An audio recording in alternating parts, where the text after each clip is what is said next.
ॐ भूर्भुवः स्वः तत्सवितुर्वरेण्यं भर्गो देवस्य धीमहि धियो यो नः प्रचोदयात्। ॐ शान्ति शान्ति शान्तिः। नमस्ते मेरे प्यारे दोस्तों, ये वीडियो मैं भगवान आदि शंकराचार्य की प्रसिद्ध आध्यात्मिक ग्रंथ आत्मबोध के ऊपर बना रहा हूँ। पहले काल में लोग भगवान की आराधना करते थे, उनके मन बुद्धि चित्त शुद्ध होते थे, शीघ्र ही अध्यात्म उन्नति में वो अग्रसर हो जाते थे। पर समय बीतता गया, लोगों के मन बुद्धि चित्त में अनेक प्रकार के दोष आते गए और भगवान की ओर से लोग विमुख होते चले गए। इसी बात को ध्यान में रखते हुए आदि शंकराचार्य ने इस ग्रंथ की रचना की है ताकि लोग भगवान की ओर अग्रसर हो जाएं। पहले श्लोक से हम शुरू करते हैं। तपोभि अक्षिन पापानां शांतानां वीतरागिणां मुमुक्षूणां अपेक्षो यत्तात्मबोधो विधीयते। तपस्या करते करते अर्थात अनेक प्रकार के कठिन व्रत आदि करने से जिनके अंतःकरण से राग द्वेष आदि दूर हो गए हैं और पापों का नाश हो गया है, जिनकी चित्त की वृत्तियां शांत हो गई हैं, भोग वासनाओं का भी नाश हो गया है, जो जन्म मरण आदि बंधनों से मुक्त होकर मोक्ष चाहते हैं, ऐसे पुरुषों के लिए ही यह आत्मबोध नामक ग्रंथ बनाया गया है। शंका समाधान। सब शास्त्रों में जप तप आदि से भी मोक्ष होना लिखा है, यहाँ केवल आत्मज्ञान से ही मोक्ष का उल्लेख क्यों है? हिंदू धर्म में अनेक प्रकार की साधनाओं से, अनेक प्रकार के योग से भगवत प्राप्ति के उपाय बताए गए हैं। तो शंका उत्पन्न होती है, आदि शंकराचार्य ने आत्मज्ञान से ही मोक्ष प्राप्ति का साधन क्यों बतलाया गया है? अगले मंत्र में इस शंका का समाधान मिलता है। दूसरा श्लोक। बोधो अन्य साधनभ्यो ही साक्षान्मोक्ष साधनम पाक्ष बहि वज्ञानम बिना मोक्षोन सिद्धयति। जो जप तप कर्म योगादि मोक्ष के साधन हैं, उसमें मोक्ष का मुख्य साधन रूप बोध अर्थात आत्म ज्ञान ही है।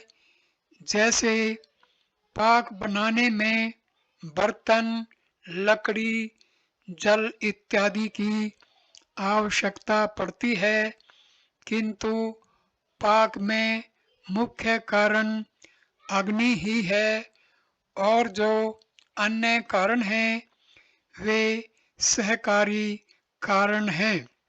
अतएव ज्ञान के बिना मोक्ष की प्राप्ति नहीं हो सकती। यहाँ श्रुति प्रमाण है, जैसे ज्ञानादेव तु केवल्यम ऋते ज्ञानान मुक्ति ही, अर्थात ज्ञान के बिना मुक्ति नहीं होती है और अन्य जो उपासना आदि कर्म हैं वे केवल अंतःकरण की शुद्धि के लिए हैं। जैसे स्मृति में लिखा है कि तमसा कलमशम हंति विद्यामृत मश्नुते, अर्थात तप से अंतःकरण का कलमश दूर होता है और विद्या से मोक्ष की प्राप्ति होती है। शंका: राजा विधे आदि तो श्रेष्ठ कर्मों से ही उच्च गति को प्राप्त हो गए, इसलिए श्रेष्ठ कर्म करने से जब अज्ञान का नाश हो जाता है तब स्वयं मुक्ति हो जाएगी। फिर ज्ञान से अज्ञान का नाश मानना निरर्थक है। इस शंका का समाधान तीसरे श्लोक में मिलता है। तीसरा श्लोक: अविरोधितया करम न विद्याम विनिर्वयेत् विद्या विद्याम निहितेव तेजस्ति संघवतः।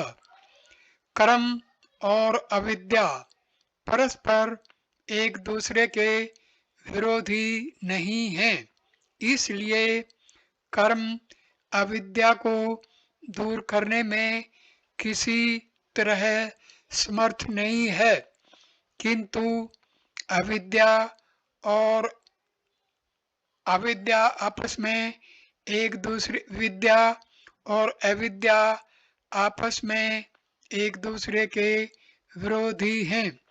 सूत्राम जब प्रकाश का उदय होता है तब अंधकार का नाश हो जाता है, उसी तरह विद्या अविद्या को दूर करने में समर्थ है।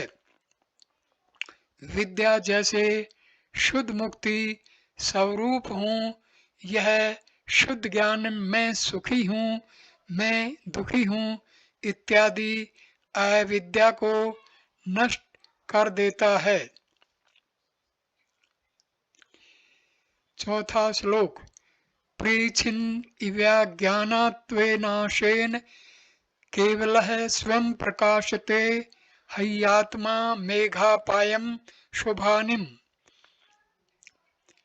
अखंड सूर्य मंडल मेघमाला अर्थात बादलों के समूह से आच्छादित हो जाता है, तब उसकी ज्योति जिस तरह जगह जगह बादलों के छिद्रों में से प्रकाशित होती है और जब धीरे धीरे हट जाता है तब सूर्य मंडल का पूर्ण प्रकाश हो जाता है।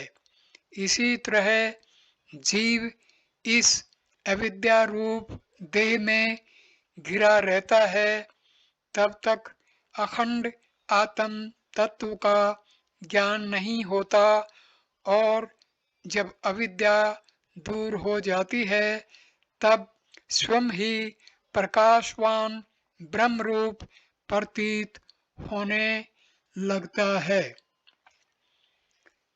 शंका: अज्ञान के नष्ट होने पर आत्मा का अद्वितीय होना सिद्ध नहीं होता, क्योंकि अज्ञान को नाश करने वाली वृत्ति का जब ज्ञान होगा तब द्वैत की सिद्धि होगी।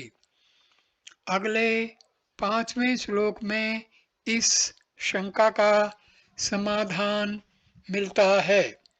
5वां श्लोक। अज्ञान कलुषम जीवम ज्ञानाभ्यासुद्धि निर्मलम कृत्वा ज्ञानम स्वयं निश्चय जलम कत्करेणुत।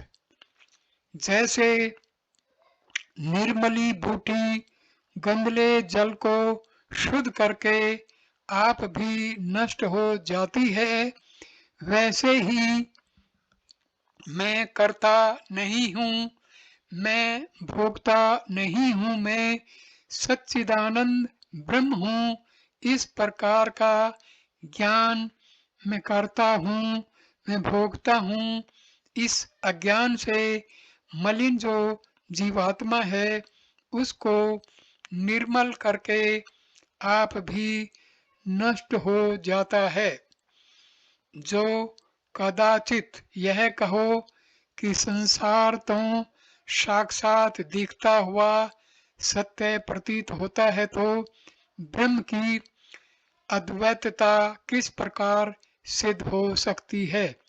इस शंका का समाधान करते हैं। इसका समाधान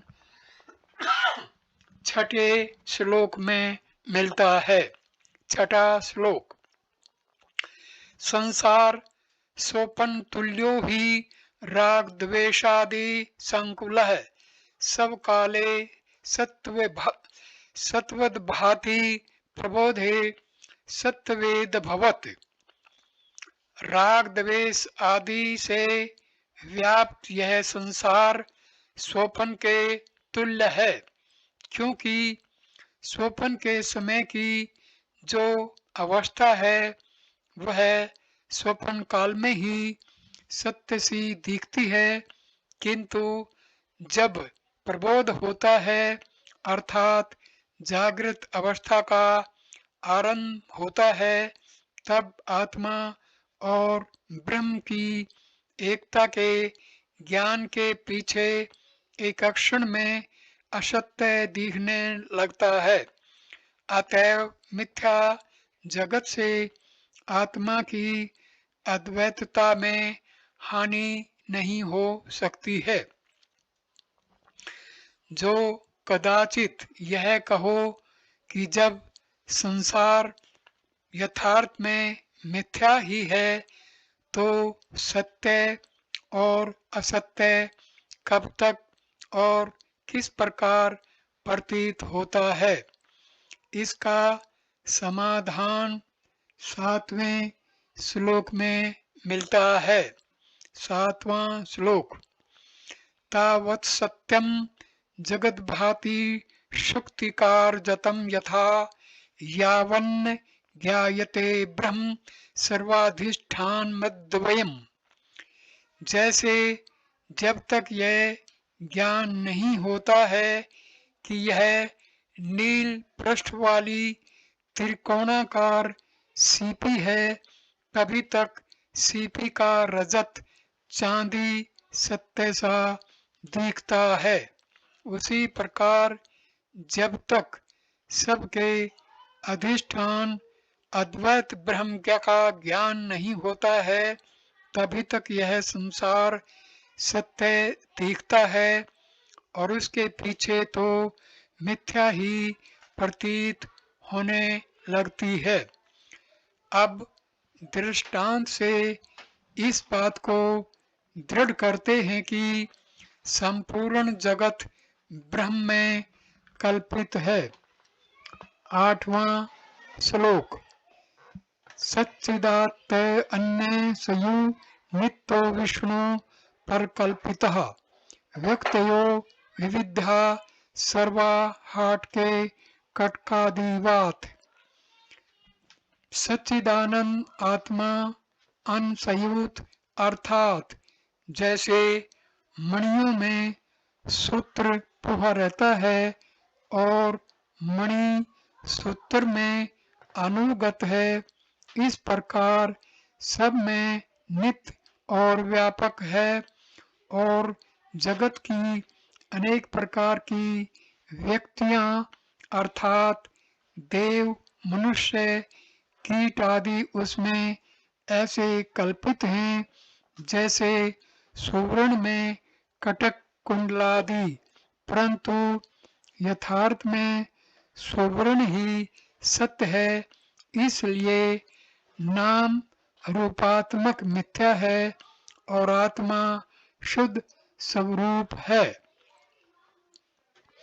जो कहो कि प्रपंच तो मिथ्या है और जीव भेद सत्य है, इसलिए प्रपंच का अधिष्ठान रूप जो परमात्मा है उसे सत्य और अद्वितीय कैसे कहें, इस शंका का समाधान सुनो। 9वां श्लोक। यथा आकाशो हृषिकेशी नानापोधिगतो विभु तद्वे पदादि भिन्न पदोभाति तन्नाशे शक्ति केवलः। जैसे आकाश तो व्यापक रूप है किंतु घटकादि उपाधियों में प्राप्त होने से उसी उपाधि के भेद से घटकादि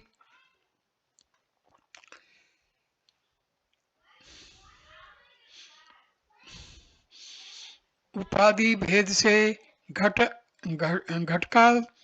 घटकास इत्यादि प्रतीत होता है और घटादि पदार्थों के नष्ट होने पर केवल आकाश मात्र शेष रह जाता है।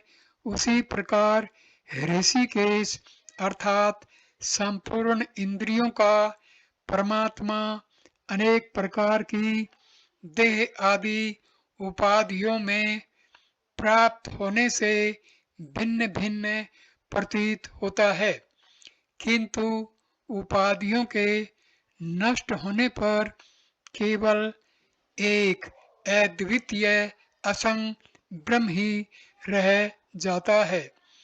जो यह कहो कि आत्मा तो मैं ब्राह्मण हूँ, मैं सन्यासी हूँ इत्यादि जाति वर्ण आश्रम आदि अनेक प्रकार के धर्मों से युक्त प्रतीत होता है, फिर आत्मा को असंग कैसे ठहराते हो, इस शंका का समाधान सुनो।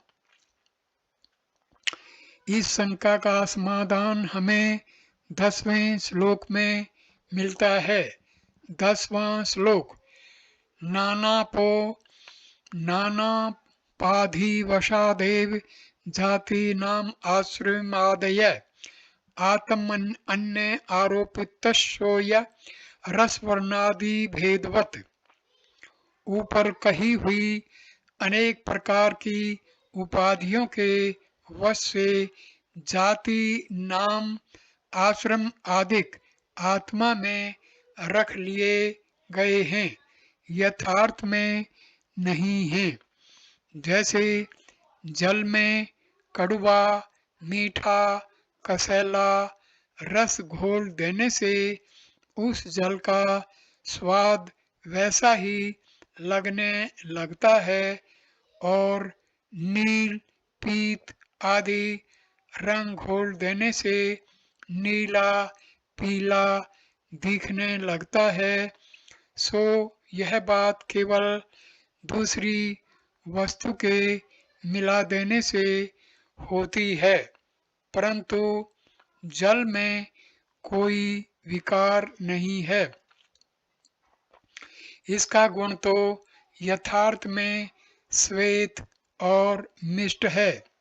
उसी प्रकार अनेक उपाधिगत होने से आत्मा में भी अनेक जाति नाम और आश्रय आदि आरोपित कर लिए गए हैं। वास्तव में जैसे जल निर्मल और शुद्ध है, वैसे ही आत्मा भी शुद्ध और निर्मल है। इस वीडियो को मैं यहीं पर विराम देता हूँ। इस ग्रंथ का दूसरा वीडियो 11वें श्लोक से शुरू करेंगे। नमस्ते।